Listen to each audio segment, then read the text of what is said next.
What's happening? Will Freeman, RevolutionaryLifestyleDesign.com, coming at you with 6 biggest sales mistakes that guys make and how to avoid them. Number 1, not managing expectations. When a client expects something and doesn't get it, they most likely will not buy from you again, or they will cancel their recurring charge with you. They will not give you a referral, and they might even badmouth you to other people. And in this day and age, they might even badmouth you online, whether it is with the Better Business Bureau or whomever. Okay, either way, you want to have the majority of your clients satisfied. You're never going to be able to satisfy everyone, but if half of your clients or more are upset with your services or your product, you've got a big problem. And your product or service is never going to be able to get to the level that you want it at. Okay. Now, for example, I've got a book on how to get laid on Tinder. I say this is for guys 18 to 35 who are already like sort of decent or average looking. Okay. If you are significantly below average looks in the sexual market value, if you're over 40, if you're overweight, this is not for you. Okay. You can check out the free stuff on my website on how to raise your sexual market value, how to lose weight and do all that stuff and come back. But for right now, it is not going to work for you. And that's something that I learned through, years of dealing with guys since 2012. And so I had to add that to the sales page because I don't want guys buying the book and thinking that this is how it's going to go. Now, this separates me from a lot of guys who are just writing something. They don't have any type of expectations. They're just talking about they're just selling. They're like, this is going to get you the dream girls. This is the magic pill, et cetera, et cetera. And that might get them more sales in the short term, but it hurts their brand in the long term. And it kills that customer. You want that customer buying from you for 5, 10, 20 years. I want that guy buying the seminars that I'm going to do. And, as he makes more money, maybe the expensive personal coaching that I'm going to launch. Ideally, I want every customer for the longest possible instead of just that short hustle and, the burn insurance. Okay. It really comes down to building a brand versus a hustle. Now, if you're working for someone else, if you're working for a corporation in a sales job, your hands might be tied. Okay. I work for, a lot of corporations, and it almost always, I was never able to manage the client's expectations to the way that I would have wanted it to. Cause I'm like, I know the back office is probably going to mess up their invoice, but that was one of the motivations for me to be able to start my own business. Okay, just one of the many reasons why it's awesome to have your own business, because you are able to manage the expectations and manage all the sales material. Number 2, not charging enough. Okay, if you're in sales, you need to be aiming for 6 figures. Sales is too hard and too stressful to be in if you're not aiming for 6 figures. If you are in your own business, you definitely need to be aiming for 6 figures, because not only do you have to sell, but you have no safety net and you are taking a lot more risk and you're working a lot harder and working a lot more hours. Also, guys, the way the economy is right now, and with everyone living on credit, if you don't want to live on credit and you don't want to, and you want to still be comfortable, you gotta be aiming for 6 figures, if not more. If not, 150, 200. This is all living life at the optimum. That's what we're about, and it costs money. Okay, so if you're not charging enough, if you're charging $30 an hour, dude, you're gonna be broke. There's no doubt about it.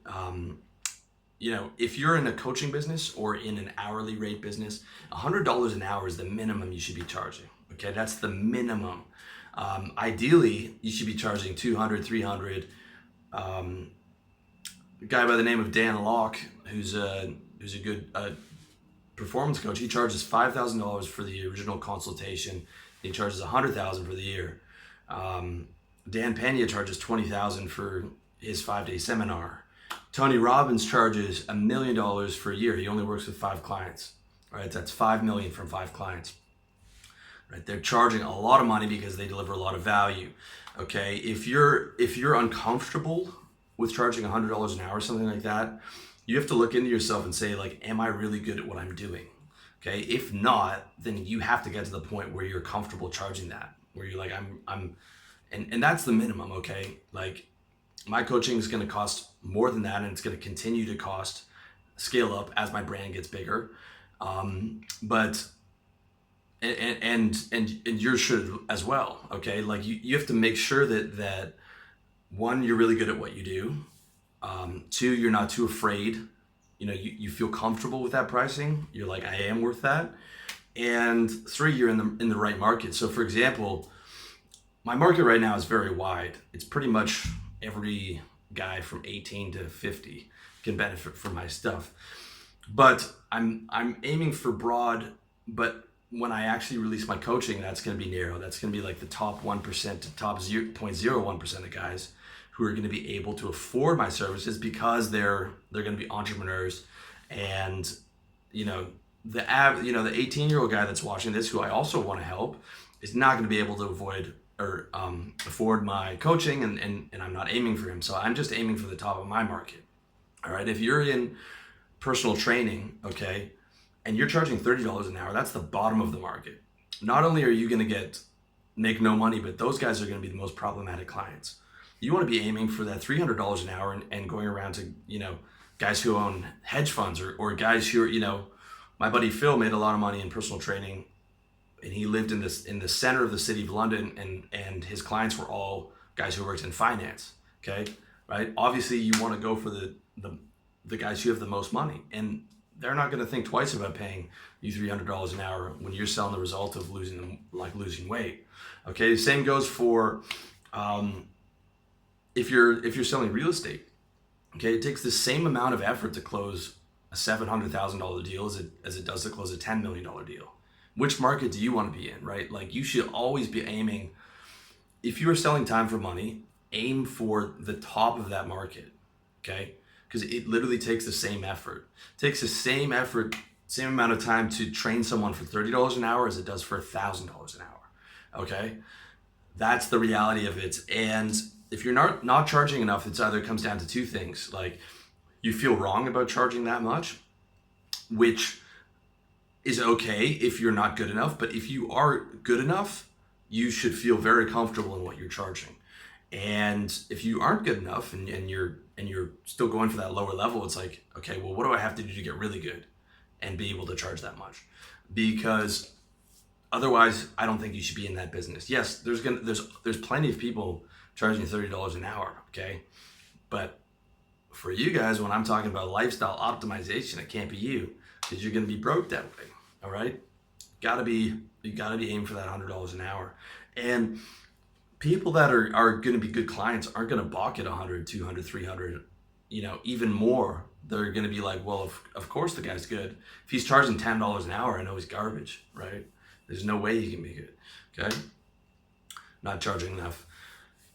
Number 3, not putting the price up front. Okay, so this is like, sort of relates back to old school sales strategies. It was like, okay, you're calling the guy, and if you give him the price, he's going to call up your competitor, and now he has your price, and he's going to he's going to use that against the competitor. Okay, and this is like backwards, old school scarcity mentality pricing. Okay, anybody can get a price right now. All they have to do is go on their phone and look up. They're going to see millions of different prices, whether it's for your services or for your products. And even then, I don't think it's relevant. When I'm going to a guy, I want to know his price right away. That's like one of the first things I want to know.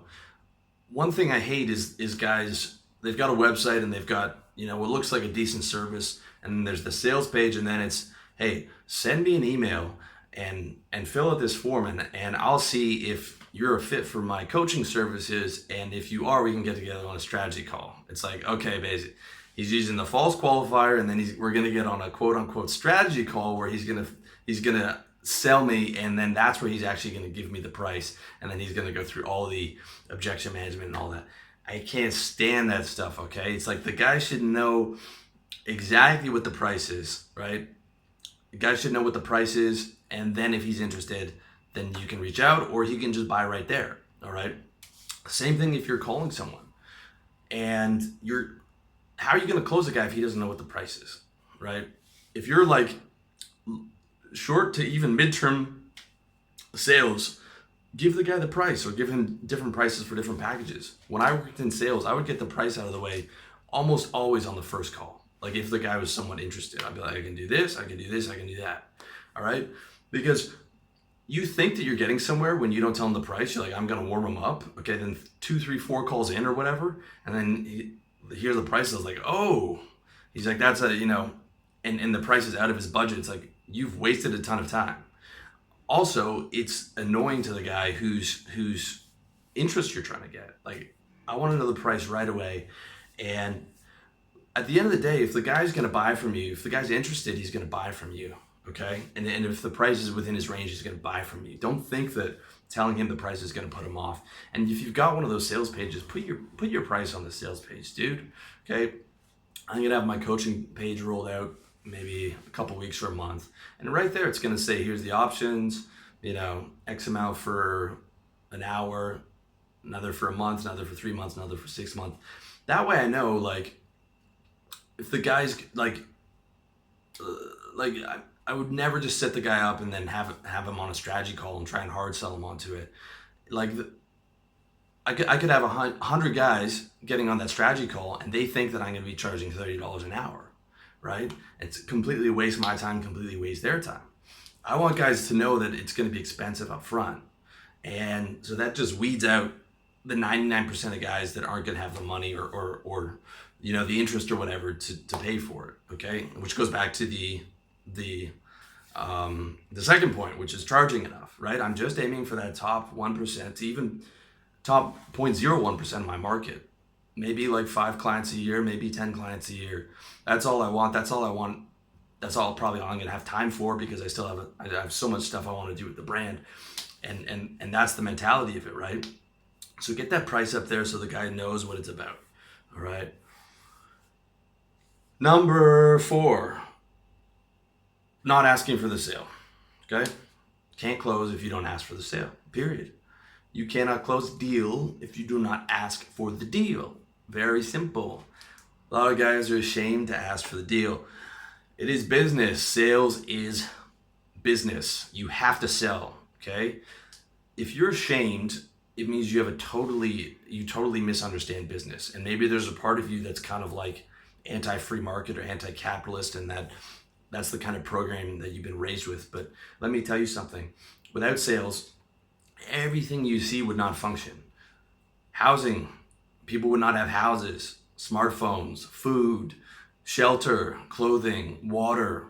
This is a free market economy. Without sales, none of that exists. Without sales, you wouldn't have been able to be born, because the company that your parents worked for would not have had any money. No companies would have had money. Okay, you have to sell to survive.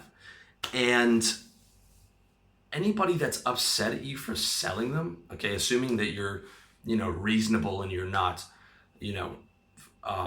aggressively high pressure and all that stuff, which by the way is a really bad way to promote your brand.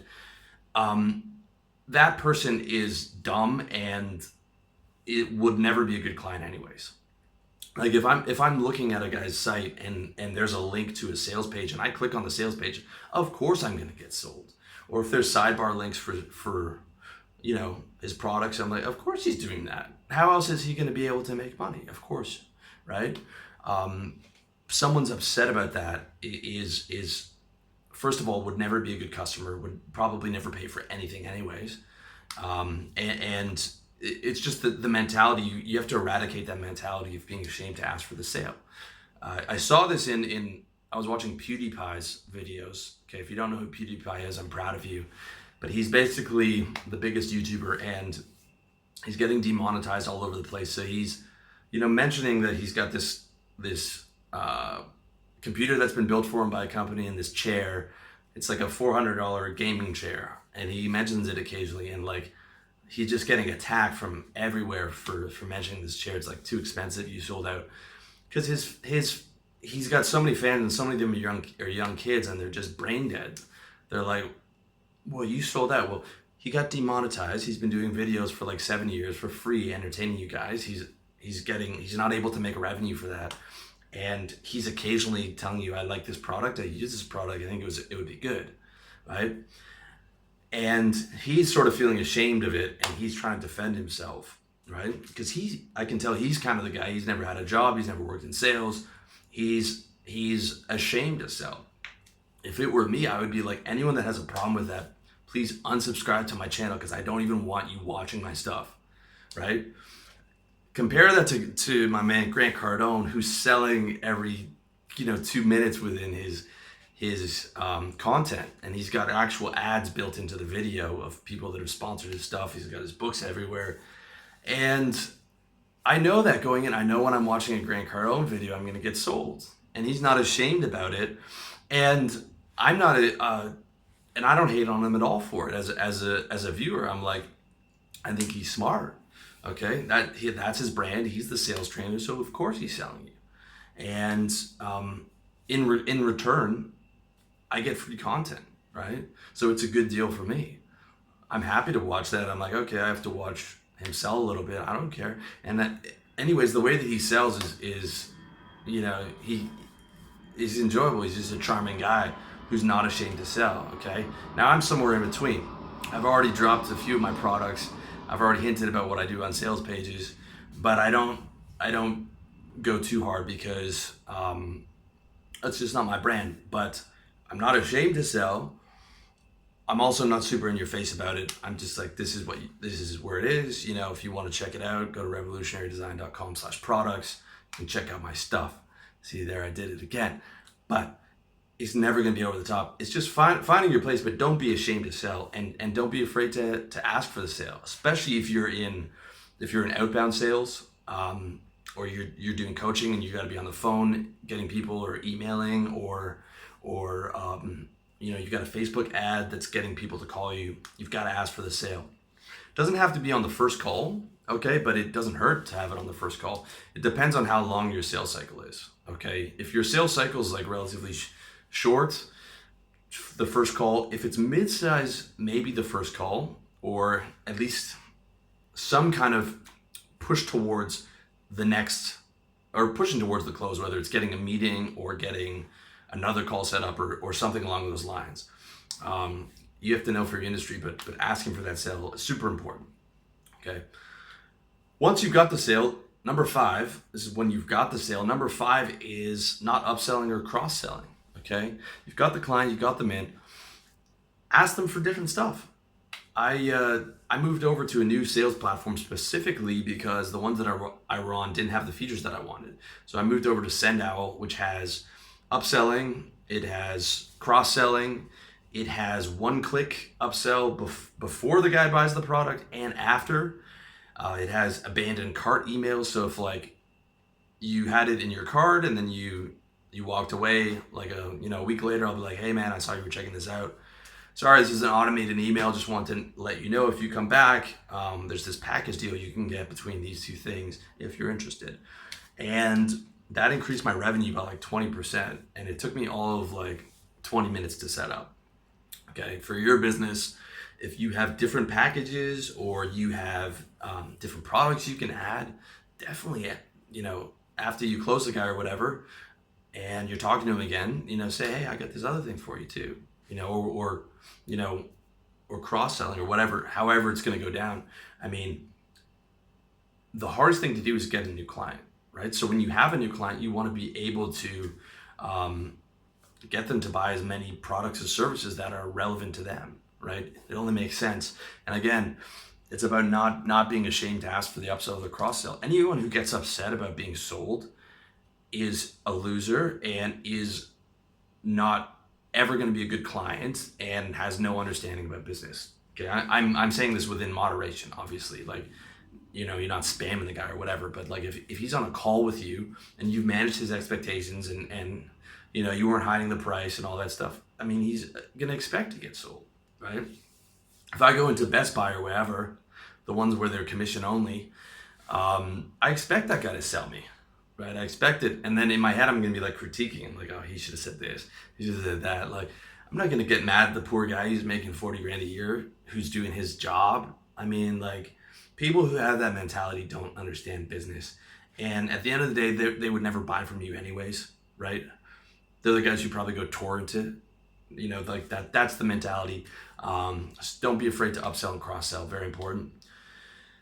Last point, number 6, asking for referrals. So you've managed your client, you've made an awesome product or service, and if the guy's at the end of his term or the end of his contract or whatever, or even during his contract, just say, hey, if you know anyone, who wants to lose weight or wants to do X, please send them my way. I'd be super happy if you could do that. And maybe you can even give the guy some kind of a discount, or you give him like, X amount off that month for every referral that he brings in, kind of like an affiliate commission, something along those lines, or some type of free service. Like, you can have a business without even being online or cold calling it at once you have enough clients, because you're able to just generate those referrals. And word of mouth is still the best way to get clients. Word of mouth. If my friend tells me something is really good, I will look into it, and there's so much greater chance that I'll buy it than if I hear about it from any other channel. And it's the same with both people. Okay, referrals will be probably the most effective way that you can get new clients and new business. So definitely make sure you're asking for those referrals. And that's it. If you have any more interest in sales, guess what? I've got just the book for you. It's called How to Sell. You can check it out over at revolutionarylifestyledesign.com /products. And if you want to see how to get hired in corporate sales, how to survive in corporate sales, how to thrive in corporate sales, how to actually sell, and then how to transition into your own service business, that's the book for you. Even if you just want to learn how to sell on your own, I've got a ton of stuff on that in there. The stuff that's actually effective, the stuff that sales trainers won't tell you because they're trying to present how happy and fun sales is. I tell you what it's really like and what you really have to do. And if you're interested, check that out. And as always, you can check out the rest of my content at revolutionarylifestyledesign.com, iTunes, Facebook, SoundCloud, soon to be many more places. And I hope you found this enjoyable. Let me know what you think in the comments section. And as always, I wish you all the best in your personal development journey, and much love to you.